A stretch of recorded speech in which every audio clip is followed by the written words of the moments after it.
Hi. Okay. I had wanted to start, I wanted to start by titling my artist talks so that I could keep track of where things were. So I'm currently in this cycle where I'm trying to challenge everything that had been taught to me and everything that I believe to be true. But I'm not starting there. I'm going to start a little bit before I realized that I was ignorant. Which it was kind of a long time, I think, in the way that lives go. So this is a project called Command and Control, and it was sort of like the perfect conflation of events where this is the Park Avenue Armory in New York, and so it's a museum, and it's a period room, and I decided to site the installation right underneath the Marquis de Lafayette's nose, and it just felt good. But I had been researching, but arm's length research, so internet research, reading everything I could find, kind of going to online chat rooms with people that had served in Strategic Air Command to start thinking about the Titan missile program. And for those of you who ever watched a TV movie called The Day After, was it ABC movie? Okay. So the Titan missile is the largest weapon that we ever deployed. It had a 9 megaton nuclear bomb on top of it. It was the same rocket that launched the astronauts onto the moon, if you believe that. I don't know. So I'd been thinking about the space and then was presented with the possibility of reconstructing something within an already militarized space or a space that was meant to commemorate militarization. So I just sort of decided to let it roll. And I didn't have like a sense of what the actual Titan missile complex looked like, so I just kind of pieced it together as it made sense in that space. So you would sort of go through this portal and then walk into a room, and then there you were in front of a control board. And like I said, I mean, I've been doing research, I found all the specs on the internet, and I mean, used, foam and construction paper to, of course, make an exact replica of the situation. Yeah, some glue. This would be the lockbox where it was a no-loan zone, so it was always like two people. I thought two men had keys, and then you would turn the keys to launch the rocket to destroy the Russians. Okay, so you can see everything's made out of paper and cardboard. And then there's a secret room. That was probably the best part of this architecture, was that there was a room with like a button in the molding, and then you could go into the back room where the orange light is. And this is a piece called Sunday Punch that I made for Curtis LeMay. And if anyone saw the Kubrick movie where T.J. King Kong rides the bomb down, Strangelove. So Curtis LeMay is that's a reference to Curtis LeMay. He was said over a bottle of scotch to want to deploy the entire U.S. arsenal, which at the time was 152 nuclear bombs, but they were be strapped to bombers. He wanted to bomb 70 Soviet cities in 30 days. And he called that the Sunday Punch. So I thought a lot about what that would actually mean, 135 nuclear bombs. So I made these paper planes and hung them from the chandelier and sort of got all the blisters on my fingers just thinking about, I guess, Megadeth. The red phone, the fabled Khrushchev direct line, and then Excite 520 is significant for personal reasons. I don't really know. Every time I look at a clock, it's 520. So all of that work was done before going out on this voyage. I went on this voyage in a 1986 GMC Bandura with a really bad haircut, and I was interested in the automobile because it was from 1986, so I thought of it also as a time machine. And then I headed out to, White Sands bombing range and missile parks between Las Cruces and Alamogordo, New Mexico. These are, incidentally, if there are any total war geeks in the audience, there may be one or two, it's a Patriot missile in the front there and then a Pershing missile in the back. And those are significant, for various reasons. The Pershing, this is so boring. This is like when you have like a head full of this kind of information, like I could tell you all the reasons. Is there anybody who really wants to know why the Pershing missile is significant? Yeah. Okay, so we came within a trigger's hair of nuclear war in 1983 because we were about to deploy the Pershing missiles in West Germany, and that would have stopped the time of our missiles hitting the Russians. It took it from 30 minutes to 6 minutes. So that was contentious. And then the Patriot missiles, I think it's Gulf War I. Anybody shout if that's wrong.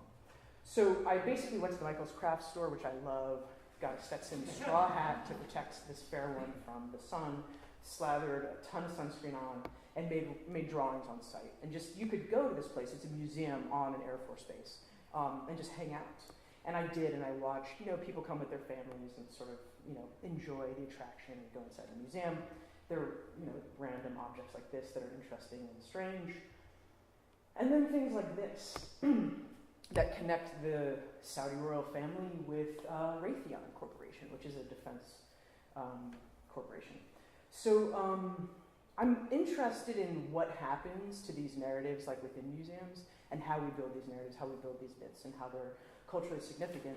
One of the most important myths, though, that was sort of, debunked and reframed was that I thought that these spaces, strategic air command spaces, these silos, were homosocial spaces, where there were men who were sort of like in the Air Force, in strategic air command, ready to launch these missiles. And then I met Marge, who was a commander. And I thought, shit. That could have been me. I don't have a picture of her, but there's a woman named Yvonne Morris, who's the director of the Titan Missile Museum, where this photograph was taken, who was a platinum blonde, flat top wearing dyke with a bolo tie when I met her, and we sort of looked at each other across the office of the silo, and we're like, what's up?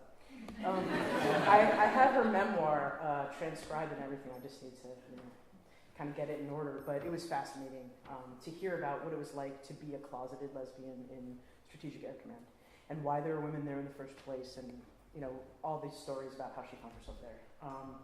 So this is sort of it's a pivotal moment when I realized this is what the missile silo looked like from the top side. That's sort of like what the control room looks like, and maybe it looks a little, in reference, you could imagine it in construction paper to the previous project, as I did. So I began to think a little bit about, the fact that not only could it have been me, but yes, in fact, actually, this is me. My tax dollars pay for this war machine that we're constantly running. And there was a lot of, information based on, I guess it was ethnography that turned into critical ethnography at that moment when I realized that I had a lens on that was an improper one, and maybe it was like, I don't even know what it was. It was like a sexist lens, right? Thinking that, the military hadn't been, integrated in any way, and that of course, does not speak to the true history of the military, which is class, race, gender, sex integrated in all kinds of ways. How that works is an entirely different story. I think it didn't really work well for Yvonne Morris. But they also had a softball team, and I thought, if you're going to try to fly under the radar there, you probably didn't want to be a sports dad. So I had the opportunity to make a record album, and I'll just play a couple minutes. So what I did with this idea of how do I actually acknowledge the fact that I'm not just, an innocent bystander in this narrative, which sort of loomed large in my childhood and still looms large for me, but in a different kind of way now.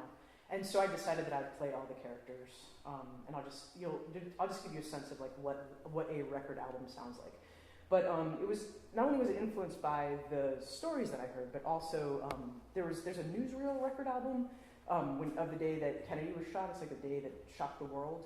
And I listened to this album, and I was transported to the event.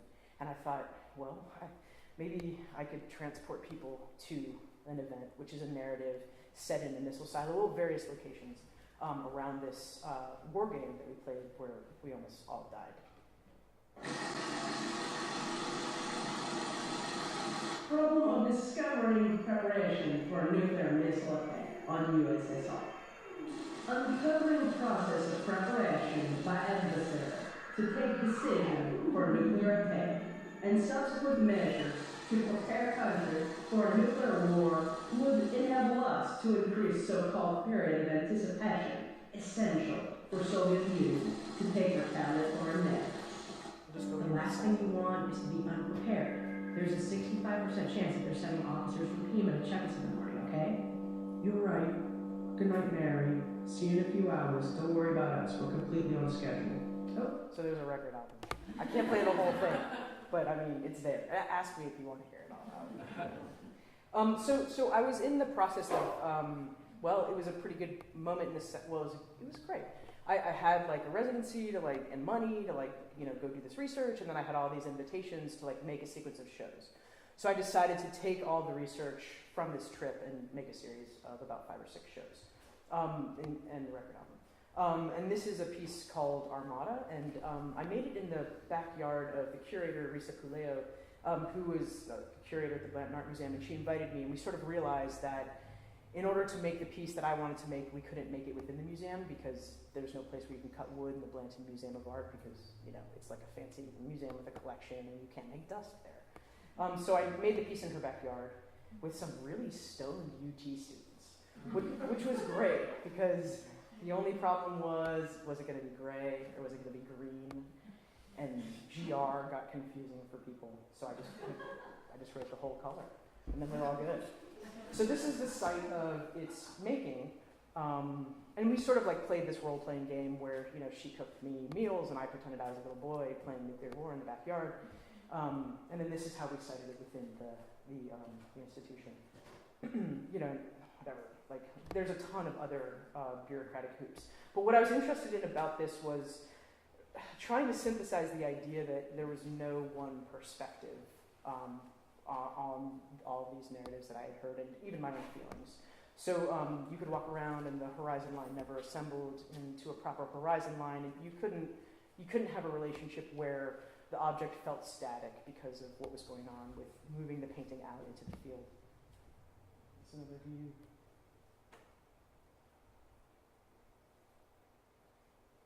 Just like palettes, OSB, Luan, acrylic paint.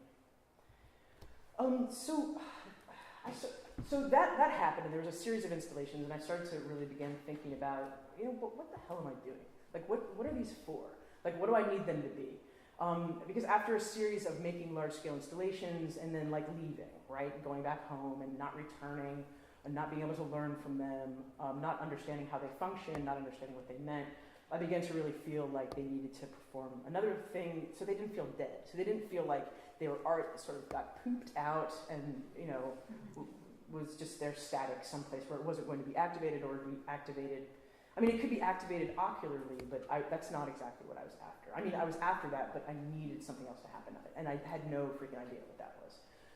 So come in a group of, like, intensely bilingual and willing and sugared up Austrian children, from the ages of about 9 to 13. This is in Graz, Austria, in this crazy Peter Cook building. He was one of the architects. But it's called For Any Revolutionary Play, and this is what we did.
Like a really good thing moment.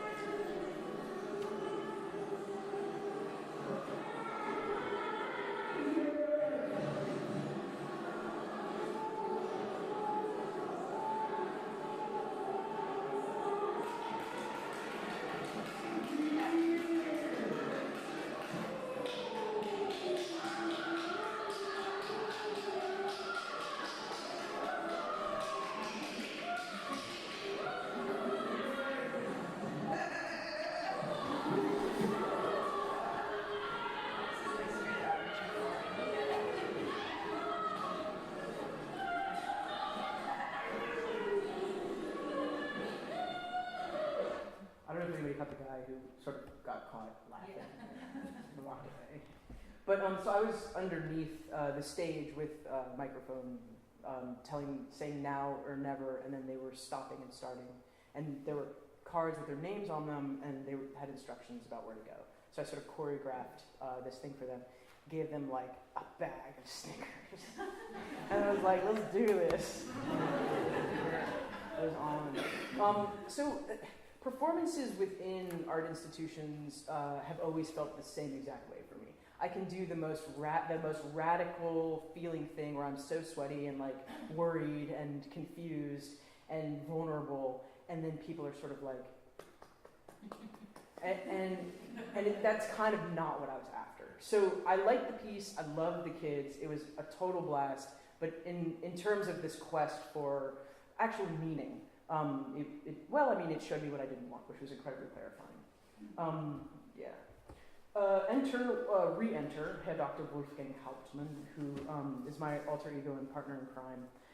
And basically a response to the way in which like this queer body is, gendered and raced in the world. So I don't always pass for a dude, but a lot of times I do. And it's not always a long duration pass, but it's a long enough duration pass to clue me into the fact that there's a whole other world of privilege that I don't really know anything about, but it's always incredibly shocking. And not just privilege, but then also like responsibility, like, oh, the check, it's on me, or, oh, the wine I should taste, but I don't really know anything about wine, and like, you're from Italy.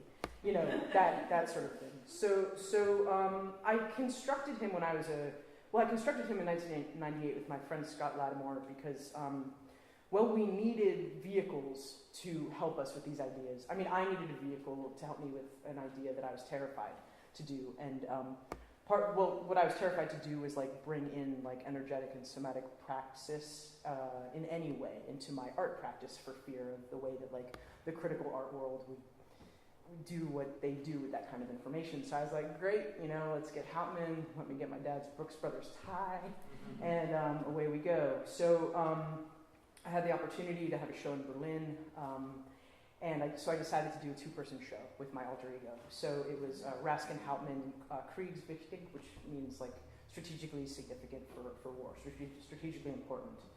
And then I had done my Reiki level 1 and 2 attunement. I'm a big chanter.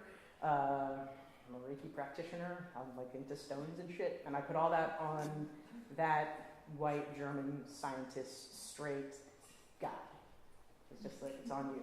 So we did a kind of like a basic chi warm-up with the Germans. It's kind of hard, can be kind of hard. Not every place, but like Germany in particular, maybe Sweden's kind of hard to like get people to do things like this. But for whatever reason, we did.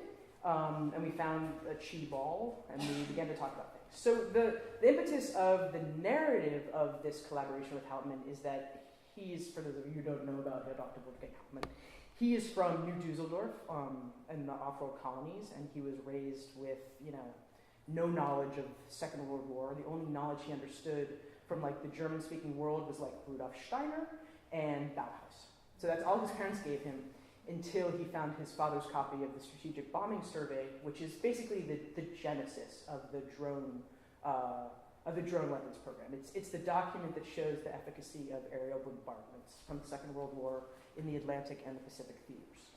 So, we got close. He told me about this, and he told me about this series of paintings that he made in the 1980s when he found his copy.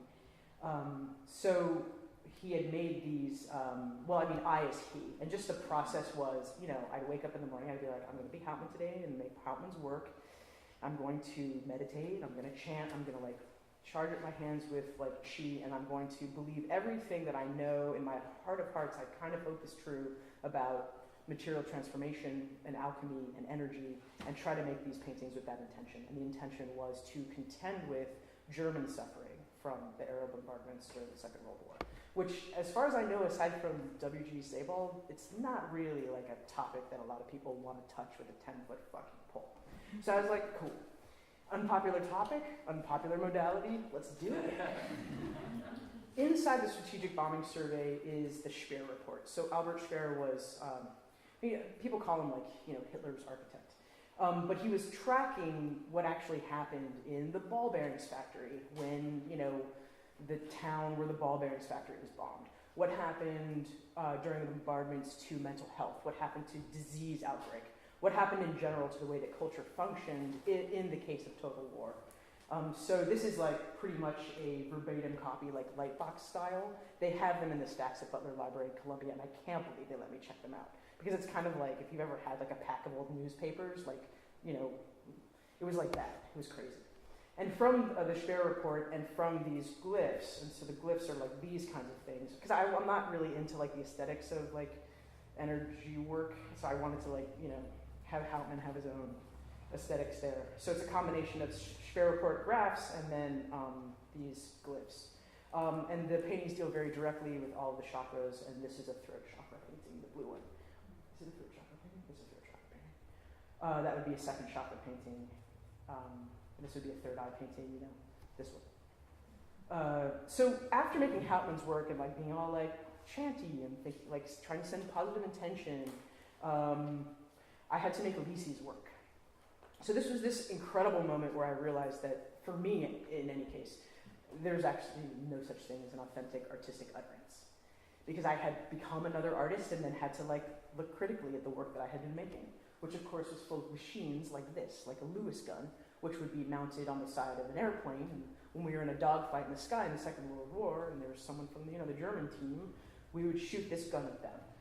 I made a couple replicas of this, and there was an artist that showed at the same gallery named Jens Ulrich, and we got into this conversation because his parents were like peace activists in the 80s, and the dinner table conversation at his house was, his parents were like, well, his mom was like, why are we making these objects that we don't want to see in the world anymore? And his father was like, we need to show people what these things look like. And so I began to really think and internalize like this idea, like what did it mean for me to be making these things that I don't want to see in the world? Like I don't want to see these things in the world like anymore. Like I know that. I don't want to see another fucking gun ever.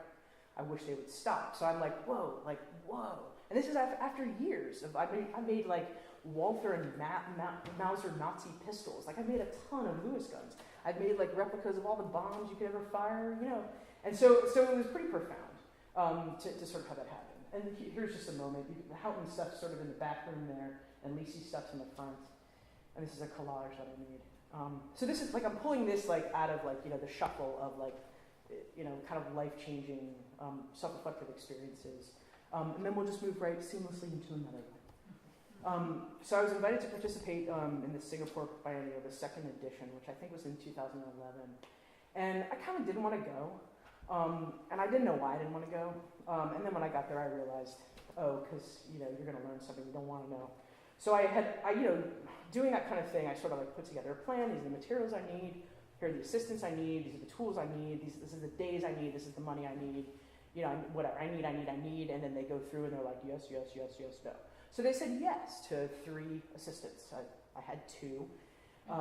And they were these guys, Tongaya and Aslam, who were from India and Bangladesh. And, we got to talking over lunch one day, and I learned that they were making $17 a day. So, the predicament was that this is a 4,000 square foot installation. It was the largest one that I was ever going to make. They're completely, they're improvised, it's like over a series of, let's say 17 days maximum.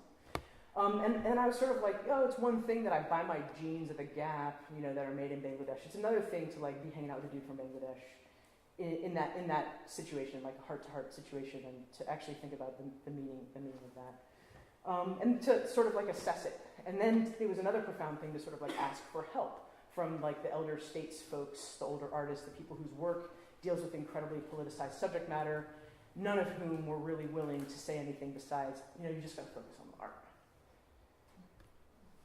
So we focused on the art, and we had conversations, and they wanted me to bring them back to the States to my sculpture factory. I don't know if you've ever been to my sculpture factory. It's like this big. It's a toy set.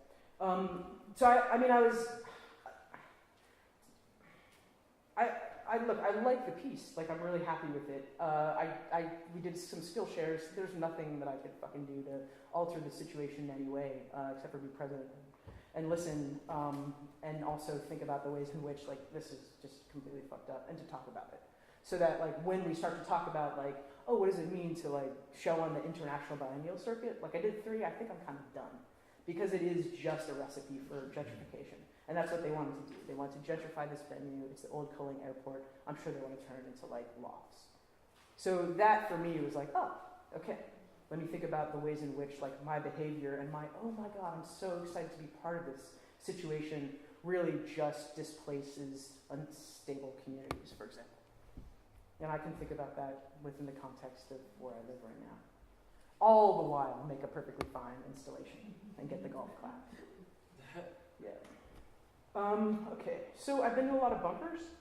And what I know about bunkers is when you're situated inside of a mountain or underground, behind or sandwiched within concrete walls that are 40 centimeters thick, there isn't really much you can hear from the outside world. So when I got an invitation to go to Tito, General Joseph Broz Tito's bunker outside of Sarajevo, I decided what I wanted to do was to bring the thing into the bunker that all bunkers need. And this is again, in the end of the world. I mean, I don't know how long you'd last there, but it was pretty, Tito's bunker was pretty jazzy.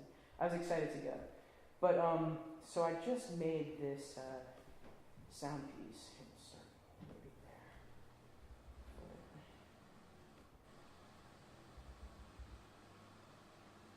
Is that a thing? Can we hear anything? We can't really, right? No. But yeah.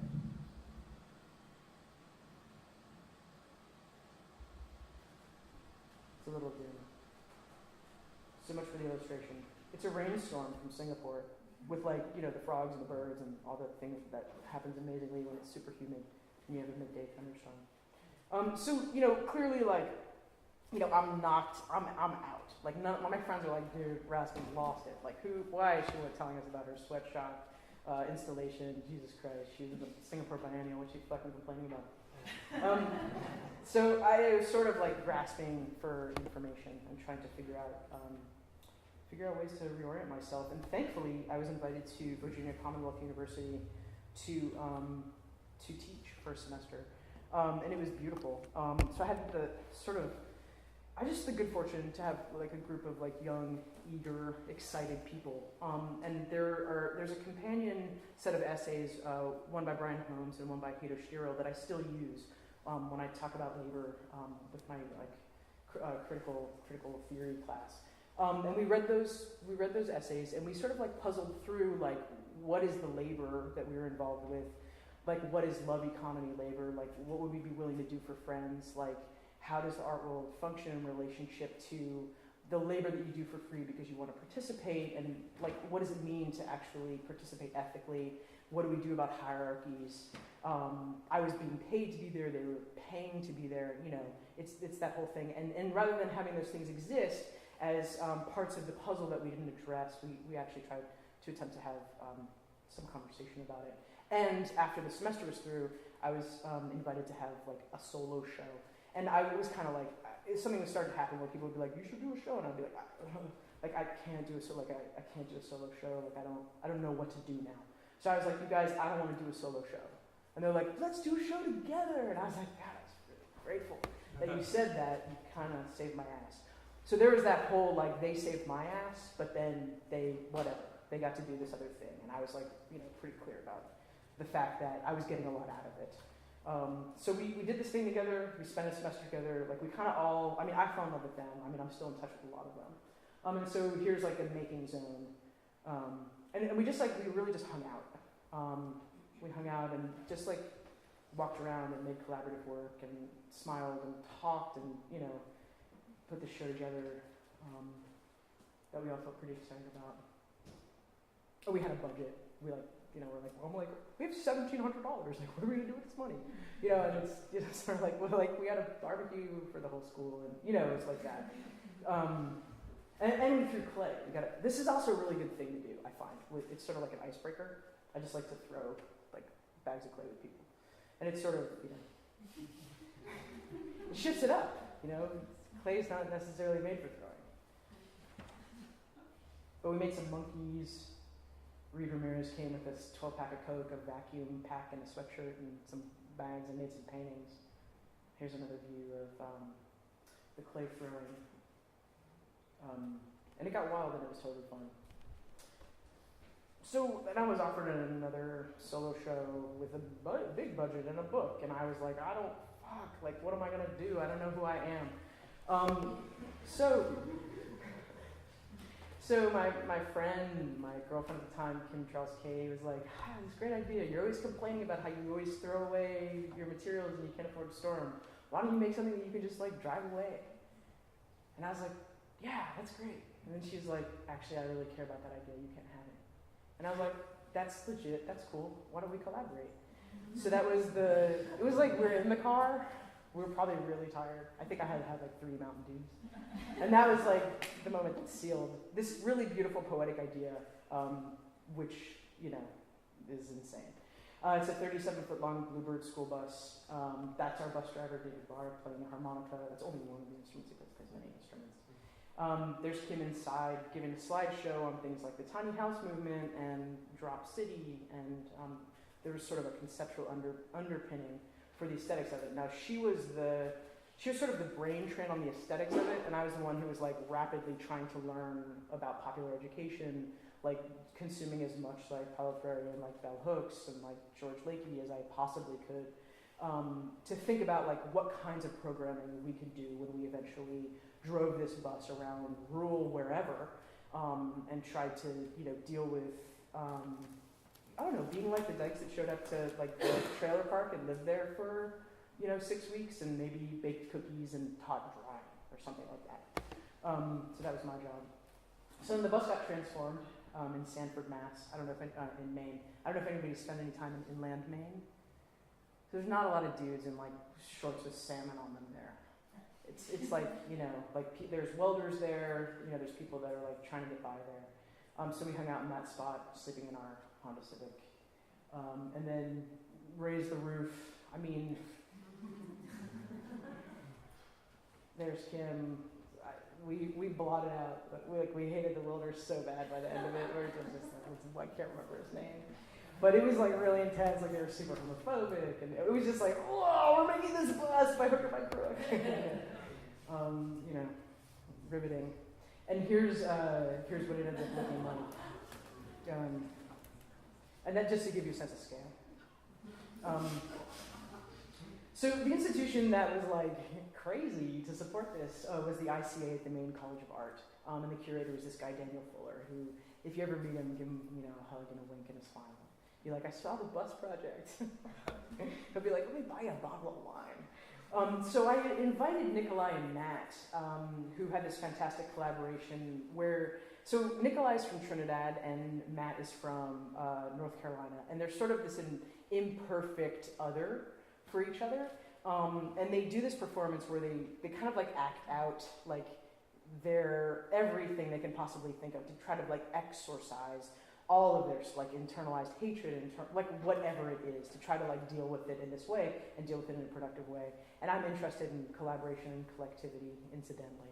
And so I was like, well, this is a great collaboration. Let's have them come up to Maine. And Daniel was like, great! So it ended up being this thing where we like also programmed the museum space, which was super great. We had film screenings and we watched the presidential debate. There's another picture. So they like hung out, and their task was to like make 100 drawings together. And then here's just like a tiny moment of their space, and then what their drawing looks like. Yeah. So the bus was like incredibly destabilizing as like a project. Like it's incredibly expensive. It's incredibly insane, and exciting and weird and hard and over. So it's not. It's done. So sorry, it didn't work out. But here's the silver lining. Just make the fucking idea. It's totally like 10 fingers, 10 toes. Like it's totally fine. Like that. Like I am intact as a human. Like I can fucking do this.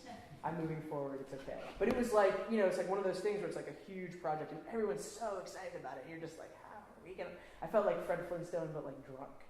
I was like trying to get this thing going with Barney, and Barney was on pills. We're just like, oh man, what are you gonna do?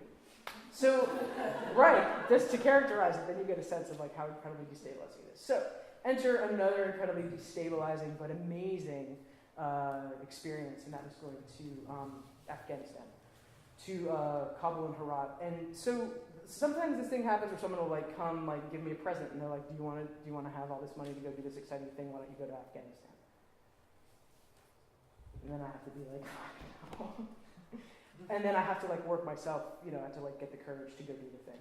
So the thing that I was contending with there was like really just trying to let go of this fear myth that I was going to like go to this place because everything you hear about this place is that it's awful and everybody's dying there and there's nothing beautiful to be had.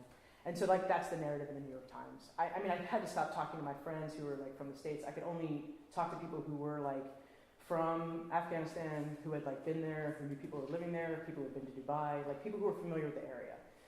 And everyone was like, oh, it's amazing. So I went and looked at Russian infrastructural projects.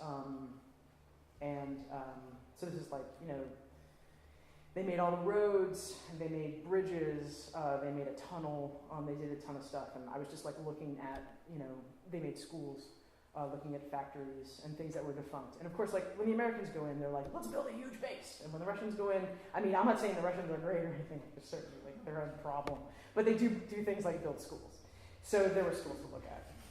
And, this is the school though. This is the Polytechnic College, which didn't have any windows, even in the winter. So we kind of have a leaky building at Tyler, but whenever people start to complain about that building, I keep this building in mind. Yeah. I was also interested in looking at vestiges of these tanks, which of course are incredibly costly to move and end up being in pastures like this. And this is right next to a US base. So one day we were on top of Swimming Pool Hill, which is like it was like a Russian swimming pool on the top of a hill where you could see the entire city. And there were these dudes that were sitting on these tank carcasses. And I was like sketched out, and I was like, then one of the guys, the guy in the white, came over to, you have to hire like a guide or a fixer if you're not from there, you don't speak the language, and like you need to like navigate, that sort of thing. So this dude, Hikmat, was helping me out, and I was like, Hikmat, like what do we gotta go? We gotta go. And he's like, no, that dude just wants to know if you take a picture of him with his dog.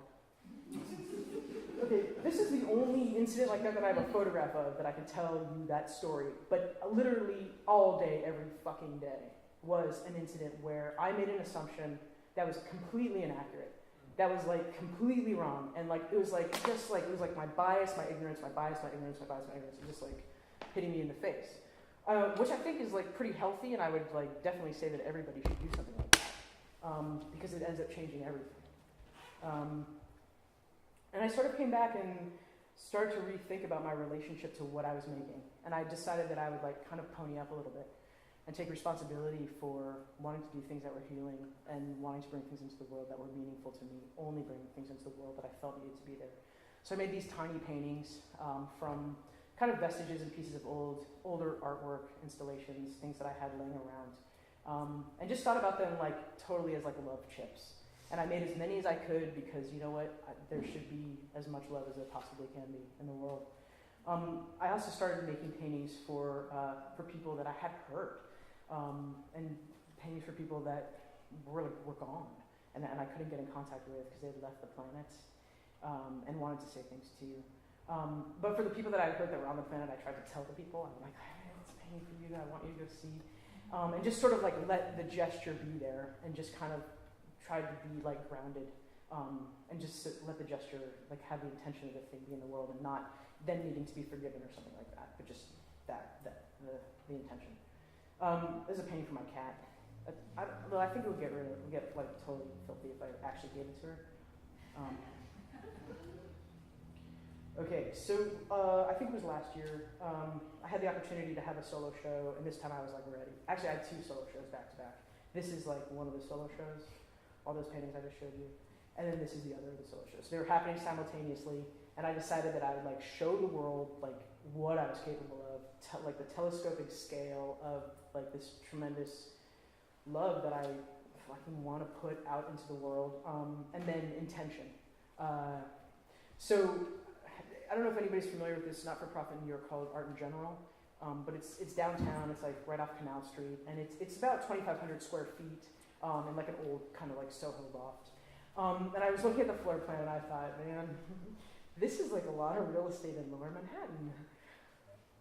Like, there's a lot we could do with this. Let me put it out there on like a listserv and see if there's anybody who like needs space. And I decided that I would sort of like orient the installation in terms of like, well, how can I program this to draw people in? How can I offer it as free space because it's been, you know, given to me? I mean, I didn't even ask. I was like, thanks for the new commission, and this is what I'm going to do. So I use a little bit of that, like, you know, entitlement that I learned that I learned from my family of origin and my class background, and decided I'd be like, all right, this is the good math. Let's just do what we can. So I also collaborated with Kim, and she curated a show within my show and invited all these young artists that we know who like have day jobs and can't focus full time on their art careers and sort of are like maybe in between college and grad school. So that's Brittany Mrochek, and she cut hair. The palette wall was for this thing called Crafter Hours, which was like basically I just culled all the materials I could and invited people to come make things. And then as they made things, they became part of the show. So it stopped being like Lisi Raskin with Figurative Tactics and became like a group show, and the names just kept going down. And I was thinking, you know, being in a group show in New York, sometimes that can be good for somebody, can help them break in. Roxanne Crocker made these cakes with, you know, printed surfaces that you could eat. And that the big pink painting is sort of like a big TV screen. So you could sit and watch on a couch. And really for the first time, like it really felt like energized. And for me, it was energized because there was all this intention and excitement, and it had something to do with like really like bringing people in, as opposed to just like throwing out all my energy to make like an aesthetic object, and I didn't know what its fate would be. I just was like, I'm going to make this object, but I'm going to make it for this purpose. So that happened. And then there's Misha Khan. We didn't have a studio big enough to make these things. He was the Mad Biennial, and he needed a studio. I was like, yeah, come make a mess in the back. Yeah. And so then there was this organization that actually answered me called Girls Right Now, and it's an organization, and they deal with like underperforming New York City schools, and they teach young women how to like write and how to code and how to do performance. So there were all these super talented, like 16, 17, 18-year-old young women who were in the space, and I made a stage for them and a podium for them and all this sort of stuff, and it was like, you know, like one of the first times that I was actually like beaming with pride and excitement at like my own art show. I was like, this is fantastic, like it all worked out. Like the people that had like lent them this space had like dropped out, and then it was just, so there was like all this like new, like different energy and all this excitement, not for my show, but like for their show, which was like within the show, and it was this cool thing. And their pieces were excellent and hard to watch and like totally honest and brutal in that way that like adolescent, you know, kind of young adult stuff can feel, and it felt good to feel that stuff again. And participate. You know, I think it was this piece was, you know, kind of you could confess a lie you had told, and I was like, oh, give me a pen. So Crafter Hours. Invited friends to come just like have some space in New York. I mean, like, where can you have like a 16-foot long table with benches and like, you know, all the bottled water you could steal out of the refrigerator, and you know, people were. It was exciting. It was exciting. Tried to have conversations. My aunt's an attorney, and we had like a contract workshop to try to encourage artists to negotiate their contracts, which I guess a lot of artists don't do. Yeah, so like I said, the palette wall just sort of filled up. I think I have some photographs of that. Here's some supplies. And I'm gonna like, how's everybody doing? You alright? Okay. Anybody need to like pee, leave, or sleep? You can, it's fine with me. Okay. Okay, some more Crafter Hour stuff. Okay, and then there's like, you know, whatever, the installation without any humans in it, but that killer plant. Okay, so some personal stuff, some personal like private work that hasn't been shown that's happening in the studio right now. It's my purse in Flatland. It's just, you know, I don't know, like that kind of thing. It's another painting. Yeah. It's like there's an interesting thing that happens like in between like public stuff and having like these private moments and just wanting to work things out and not knowing what it is and kind of not giving a crap. And I really relish that. It's beautiful and super important. This is a painting there for my grandma because Eastern Airlines gave her teeth. They capped her teeth. And this is a piece which is like after the blinds in her living room. So we lost her in February. So after she died, I was like, studio. Yeah, jigsaw, grandma.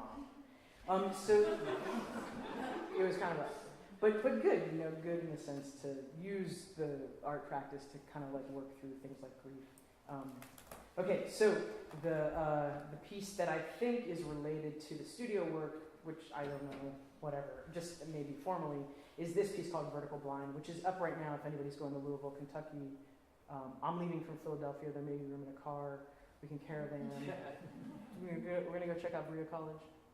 We're going to try to go see Bell Hooks. Any takers? See me after. Okay, so here's how it is in the stairwell. Yep. And there's actually this god-awful glass wall behind it that, the joke is, they're going to renovate it. It's like this whole thing. But anyway, it's like it's an installation. It's 24 feet by, 48 feet or something like that. Okay, and so then motoring. I was just in Krakow, Poland. And so it was a situation where it was a group show. And I had been doing all this work with my students at Tyler and super excited to work again more with students because building the container, the classroom, and having trust happen. And I always want to make art with my students. It's this thing where I'm okay, now we're done with school. Let's be artists together because this is so much more fun. So that couldn't happen because I couldn't fly everybody over clearly. But it's a dream. I want to do that. But I the curator was able to hook me up with 3 awesome young artists who were studying in the painting faculty at the Fine Arts Academy. So Magda Władek and Kasia were my buddies the whole time, and I was like, look, I know that they hired you to be my assistant, but I'd like to make this piece together. And they're like, okay, we thought we'd just be painting the wall white, and I'm like, no, I want your art, I want your artist parts. Will you bring your artist bits? Will you bring your creativity? Will you bring your energy? Will you bring your enthusiasm? Will you bring your doubt, your curiosity, your playfulness? And they were like, yeah, sure. So we were we made this deal. I built this frame, any changes in terms of the palette and the materials and all that stuff. And tried to really open it up so that when they had, Władek had super intense feelings about, having a yellow gel. And I was like, yes, bring the super intense feelings about color gels and let's change the lights and and it was the greatest idea. But anyway, so there's a picture of them working. They agreed also to that there's this sense of they're on the wall, and I'm like, okay, are they on the wall parenthetically or they're not on the wall parenthetically? And that was the real moment when they were actually you're the facilitator, we're doing this thing together. So then, I'm trying to piece together this language because it's not an equal partnership. There is a hierarchy. I'm an invited international artist, right? They're art students. We're dealing with these boxes that we're in. And so we just tried to unpack that. And so, yeah, more action shots. Really, painting, finger painting, bring that finger painting. Yeah. Trying to teach young women how to use power tools, big deal. It happened. So we started, and we kept going. And I wanted to make this huge God's Eye craft thing for a friend who I like a lot. And so we did. And I did work too. I was just also taking pictures. And I want to stop them, there's Władek, he's so cute. That thing's 4 meters by 4 meters. And then So you could enter the space like this. This is the second to last thing I'm going to show you. So if you feel like you're going to explode, it's almost over. So sort of. And then we made this living room place and and here's the space behind the painting, where you could go hang out. And honestly, if Władek wasn't obsessed with yellow, we wouldn't have had this amazing thing happen where all the colors were present. But I really enjoyed co-creating with them. I really enjoyed making a piece with them. And then there's this whole other part of it. We don't have time, but there's a pen pal activity. So then there's students from Tyler had these suggestions, and they ended up taking the suggestions, and so now there's pen pals. And then immediately after that, I went to go check out these memorials to partisan lives that were lost fighting the fascists outside of Zagreb, Croatia. And they kind of look like these crazy spaceships. And they're all on sites and mass graves. It's totally been a easy breezy light summer. Just hanging out in Poland, went to Auschwitz, and then went to sites and mass graves to check this stuff out, and to try to make some things in response to them. And they're kind of sited in the countryside, and I didn't know this at the time, but they're collectively built. So this one is Podgoric, and this is it's 900 people killed around this site. And this is Petrova Gora, and this is commemorating Serbian peasants. And it's there's a whole thing there where the monuments are being destroyed by this new, well, not so new, they have nationalism issues in that part of the world, clearly, as we do here. And so this monument to the partisan struggle is being destroyed by essentially neo-Nazis and anti-Serbian Croatians. Because there's this whole Eastern Orthodox Catholic situation there. But there's just you can get the sense of it. I mean, the thing's enormous. It's 50,000 square feet. It's insane. It's 8 floors. And it's just crazy. They're sealing the aluminum off of it. That's all insulated foam. And there's some views of the inside. I'm like, you're gonna have but way cooler. And that's the last slide.